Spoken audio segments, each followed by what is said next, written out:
Sir, जाति जनगणना को लेकर तेजस्वी यादव ने प्रधानमंत्री जी को लेटर लिखा है, उसमें जाति के साथ राष्ट्रीय जनगणना की बात भी कही। कैसा लेटर है, क्या मिजाज है। देश के प्रधानमंत्री नरेंद्र मोदी जी ने जातीय जनगणना कराने का ऐतिहासिक फैसला लेकर देश के दलितों का, पिछड़ों का, आदिवासियों का मन जीता है।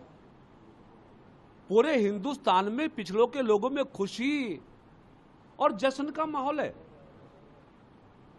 आज पहले बार मौका मिला है हिंदुस्तान के अंदर कि पिछड़ों को अपनी संख्या का अनुमान होगा, संवैधानिक अधिकारों को पाने का अवसर होगा, शिक्षा नौकरियों में आगे बढ़ने का अवसर होगा। और ये साहस 94 साल के बाद 1931 में पहली बार जातीय जनगणना हिंदुस्तान में हुई थी, जब हमारा देश गुलाम था। आजाद भारत में जातीय जनगणना का फैसला लेकर प्रधानमंत्री नरेंद्र मोदी जी ने ऐतिहासिक काम किया। मैं उत्तर प्रदेश की जनता की ओर से, पिछड़ों की ओर से, अति पिछड़ों की ओर से प्रधानमंत्री जी आपका आभार जताता हूं, आपका धन्यवाद करता हूं, आपका अभिनंदन करता हूं। आपने साहस दिखाया, आपने हिम्मत दिखाई। जो काम कांग्रेस पार्टी नहीं कर पाई 50-55 साल में भी, वो काम करके आपने देश को नई दिशा दी है। कांग्रेस ने कहा है कि ये पहले हमने शुरुआत की थी, लेकिन इसको मोदी जी ने फॉलो किया। Congress party, Samajwadi party, RJD आपको देश आईना दिखाने वाला है। आपको सड़कों पे लोगों का विरोध झेलना पड़ेगा। कांग्रेस पार्टी ने 55 सालों में क्या कभी जातीय समीकरण, जातीय जनगणना की बात की है क्या? कभी राहुल गांधी ने अपनी सरकारों में मांग उठाई है क्या? कभी अखिलेश यादव जी, जब उनके पिताजी रक्षा मंत्री थे, उन्होंने कभी जातीय जनगणना की बात की है क्या? क्यों नहीं कर पाए? किसने रोका आपको? कांग्रेस को किसने रोका? कांग्रेस सत्ता में रहती है, जातीय जनगणना की बात नहीं करते। मोदी जी जातीय जनगणना कराते हैं तो श्रेय लेने की बात करते हैं। लोग तैयार बैठे हैं देश में अखिलेश को जवाब देने के लिए, राहुल को जवाब देने के लिए, तेजस्वी को जवाब देने के लिए। लोग पूछेंगे कि क्या करते रहे आप 78 साल तक, जो काम मोदी ने किया आप क्यों नहीं कर पाए?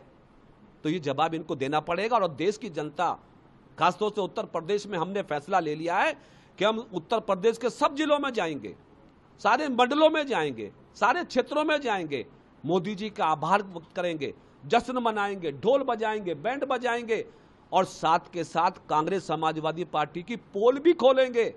ये पिछड़ों के दुश्मन है, पिछड़ों के विरोधी हैं, आरक्षण खा जाते हैं, जातीय समीकरण में हमको उलझाते हैं, पीडीए की बात करते हैं, भ्रष्टाचार में लिपटे रहते हैं, परिवारवाद में लिपटे रहते हैं। तो अब तो समय ऐसा आ गया कि पूरा हिंदुस्तान और हिंदुस्तान के खासतौर से पिछड़े, अति पिछड़े चट्टान की तरह मोदी के साथ खड़े हो रहे हैं।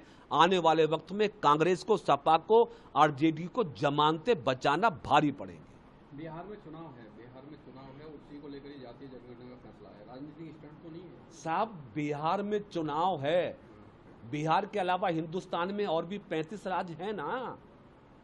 जातीय जनगणना का फैसला केवल बिहार के लिए नहीं है, हिंदुस्तान के सभी प्रदेश और केंद्र शासित प्रदेशों के लिए है।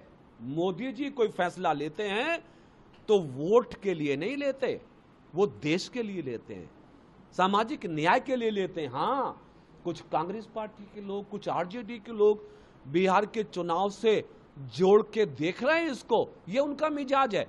ये वोटों की सियासत भाजपा नहीं करती, ये कांग्रेस सपा वाले करते हैं। हमारी पार्टी, हमारे प्रधानमंत्री देश के लिए काम करते हैं, देश के विकास के लिए काम करते हैं। और आज हिंदुस्तान के पिछड़े, अति पिछड़े आज दीवाने हो गए मोदी जी के। जो काम 94 साल में कोई नहीं कर पाया, वो मोदी ने किया।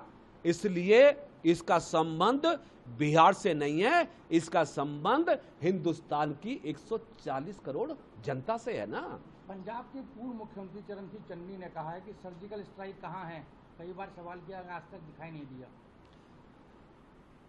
चन्नी जी को याद रखना चाहिए 1999 में भी पाकिस्तान को जवाब दिया गया, उड़ी घटना में भी पाकिस्तान को जवाब दिया गया। जो भी घटनाएं घटी हैं, प्रधानमंत्री नरेंद्र मोदी जी ने पाकिस्तान में जाके ठोका है। पहलगांव में 28 निर्दोष निहत्थे पर्यटकों की जान ली है पाकिस्तानियों ने, आतंकवादियों ने। प्रधानमंत्री जी, रक्षा मंत्री जी, गृह मंत्री जी लगातार देश के लोगों के साथ तालमेल करके पाकिस्तान को, आतंकवादियों को ठीक सा जवाब देने के लिए तैयारी कर रहे हैं। प्रधानमंत्री जी ने तो बिहार के अंदर बोल दिया था कि आतंकवादी और उनके आकाओं को मिट्टी में मिलाने का काम किया जाएगा। तो चन्नी जी भी आने वाले समय में देखेंगे कि मोदी जी क्या क्या करने वाले हैं आतंकवादी देश और आतंकवादियों को सबक सिखाने के लिए। मल्लिकार्जुन खड़गे कह रहे हैं प्रधानमंत्री जो कर रहे हैं दिख नहीं रहा, कहीं भी उसे बोल रहे हैं। अब खड़गे जी की आंखों पे कौन सा चश्मा है मुझे पता नहीं। जिस प्रयास को, जिस घोषणा को, जिस कोशिश को पूरा देश देख रहा है, कांग्रेस को वो कभी नहीं दिखाई देगा। जो कांग्रेस की नीयत, विचार और आंखें देश के विकास के लिए नहीं है, पिछड़ों के विकास के लिए नहीं है, उनकी आंखें तो परिवारवाद और भ्रष्टाचार पे टिकी रहती है ना। तो पाकिस्तान के साथ पूरे संबंध दिख रहे हैं कांग्रेस के। अब ये तो मैं नहीं कहता, लेकिन इतना जरूर कहता हूं कि आज वक्त है कि सभी राजनीतिक दलों को सरकार के साथ खड़ा होकर पाकिस्तान और आतंकवादी को जवाब देना चाहिए। Thank you.